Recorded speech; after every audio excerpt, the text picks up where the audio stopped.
La parentalité, c'est une maison, avec des pièces dans lesquelles on ne fait que passer, d'autres où l'on reste plus longtemps, certaines où l'on est seul, d'autres où l'on est ensemble. Ça parle, ça chante, ça crie, ça pleure, ça rit. Tout ça, c'est une histoire de liens physiques, psychologiques, spirituels, de liens équilibrés, parfois pas, de liens déliés, brisés, renoués, mais de liens toujours. Comment ce lien se tisse-t-il entre parents et enfants ? Comment l'entretenir, le rendre plus vivant, plus joyeux ? Allo Coach est là pour mettre un peu de lumière sur tout ça. Bonjour, je m'appelle Charles, je vous appelle parce que j'ai un fils, Léopold, qui entre au collège et j'ai très peur qu'il se mette à fumer. Moi j'ai eu un mal fou à m'arrêter et je voudrais pas qu'il fasse la même chose. Je sais pas ce que je peux faire ou dire pour éviter qu'il se fasse influencer. Bonjour, c'est Nathalie, bienvenue dans ce nouvel épisode d'Allo Coach. Aujourd'hui, j'ai le bonheur d'accueillir Charles qui, avec ses mots de papa, se demande ce qu'il peut faire à propos du tabac. Charles, vous connaissez le tabagisme et vous voulez trouver les mots et l'attitude justes pour éviter à Léopold de se faire happer comme beaucoup de jeunes de son âge. Alors le tabagisme, on en parle ? Tout le monde sait ce que c'est, qu'il soit fumeur ou non, mais seuls les fumeurs ou les anciens fumeurs savent ce que ça entraîne comme désagrément. Et le mot est faible. Aujourd'hui, toutes les études médicales et scientifiques le prouvent. Le tabac est à l'origine de nombreuses maladies, allant des troubles circulatoires au cancer, en passant par les maladies cardiovasculaires. Si vous, Charles, en tant qu'adulte responsable et autonome, vous avez décidé d'arrêter de fumer, vous saurez en parler avec Léopold, même si c'est utile de prendre quelques conseils avant, afin d'éviter surtout de le braquer. Alors le tabac, on en parle comment ? Déjà, en acceptant d'appeler un chat un chat. Fumer, c'est une addiction, une vraie, et elle a un rapport avec la notion de limite, celle-là même qu'on a tendance aujourd'hui à ne plus marquer avec ses enfants sous prétexte que l'on pratique l'éducation positive et bienveillante. Mais il y a méprise. Une addiction vient justement du fait que l'on ne parvient pas à se fixer soi-même des limites, limites qui doivent être posées par les parents, car ce sont eux les adultes dans la famille. Un enfant ne peut apprendre cette notion de limite que si ses parents les lui ont apprises et fait ressentir. Quand ils sont petits, ce sont des limites autour de l'heure du sommeil, des repas, des temps de jeu, de l'heure du bain, du fait que l'on puisse laisser ou pas son enfant manger n'importe quoi à n'importe quelle heure. Et comme vous avez pris soin de lui expliquer pourquoi vous en posiez, sans forcément tout détailler, il sait que c'est pour son bien, ces limites, et uniquement pour son bien. Parce que vous prenez soin de sa santé, de son équilibre, de son épanouissement en tant qu'individu vivant en société. Les limites, c'est le contraire de l'excès. Le parent est là pour expliquer à son enfant en quoi l'excès est néfaste, en tout. Trop de bonbons, trop de jeux vidéo, trop de tout empêche de s'en délecter.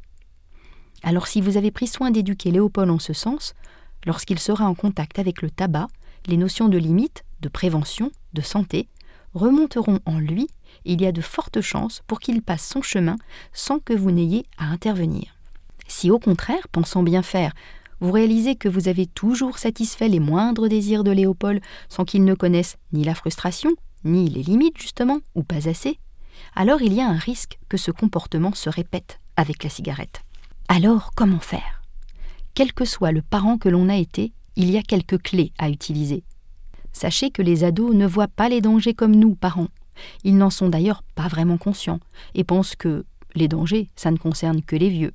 À l'adolescence, surtout quand il y a une entrée au collège ou au lycée, fumer est une sorte de rite initiatique et un signe d'appartenance à un groupe. Si vous fumez, commencez par arrêter. Ou si vous l'avez déjà fait, au quotidien, sans le saouler, donnez-lui des exemples de ce que vous pouvez faire maintenant que vous avez arrêté, des bénéfices que vous en avez tirés. Valorisez les amis de son âge, ou un peu plus âgés, qui ne fument pas. Surtout s'il a autour de lui des jeunes, comme des enfants de vos amis par exemple, qu'il apprécie ou qu'il admire, prenez-les en exemple avec finesse. Évidemment, sans lui dire « lui n'est pas comme toi » ou « tu n'es pas comme lui », mais simplement en montrant les qualités et les atouts de ce jeune-là. Les arguments de santé, les études scientifiques n'ont pas beaucoup de prise sur un jeune ado. En revanche, les notions de liberté, d'autonomie, de forte personnalité de celui qui sait résister aux sirènes des autres auront bien plus de poids. Montrez-lui comment dire non, quels arguments trouver auprès des copains pour le faire. Du style « Ah, je déteste l'odeur et le goût, ça me fait tousser et c'est super désagréable », plutôt que « Mes parents ne veulent pas ». Ces réponses devront venir de lui, et de lui seul pour avoir plus de poids.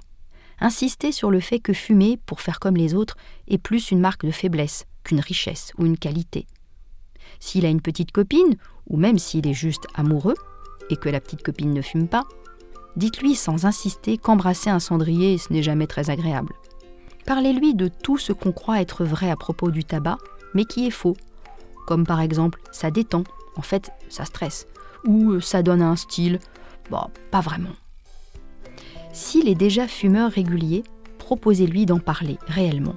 Le but sera de décoder ensemble à quel moment il fume, ce que ça lui apporte, avec qui il fume.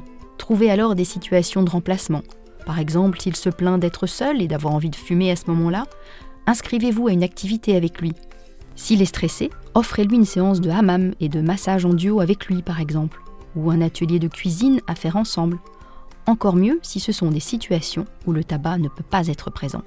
Si vous le sentez trop fermé vis-à-vis de vous, proposez-lui un rendez-vous avec un professionnel habitué à aborder le sujet avec des jeunes de son âge. 3 idées dans la poche. Et maintenant, Charles, si je devais glisser 3 idées dans votre poche, ce serait 1. Prenez soin de vous en tant que parent, faites du sport, mangez sainement et proposez à Léopold de partager une activité saine elle aussi avec vous. Le meilleur exemple, c'est le partage. 2. Remettez un cadre bienveillant s'il n'y en a pas eu assez. Il n'est jamais trop tard. Et concernant le tabac, commencez par décider que la maison est sans tabac. C'est une règle simple et saine. 3. N'hésitez jamais à prendre conseil avec Léopold si vous vous sentez dépassé par la situation.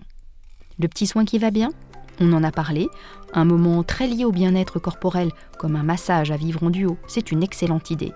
Ou bien, pourquoi pas un escape game à partager avec lui et son meilleur ami. Il leur faudra du souffle et de la concentration, incompatible avec une cigarette. Psst, et si comme moi vous avez le temps et l'envie, plongez-vous dans le livre Ado, le décodeur, écrit par Estelle Denis et Stéphane Clerget, aux éditions Le Duc. Un podcast imaginé et produit par Podcasters Media, enregistré chez Studio Line. Nous espérons que vous avez passé un bon moment. Si c'est le cas, surtout n'hésitez pas à le faire savoir à vos proches, copains, collègues, voisins, amis, parents. Bref, à tous ceux que vous aimez ou estimez. Vous pouvez aussi le dire sur Insta ou Facebook et nous mettre 5 étoiles sur l'application Apple Podcast. Les étoiles nous donnent des ailes. Enfin, écoutez-nous, réécoutez-nous et donnez-nous de vos nouvelles sur notre site www.podcastersmedia.com. Onglet Contact. À très vite.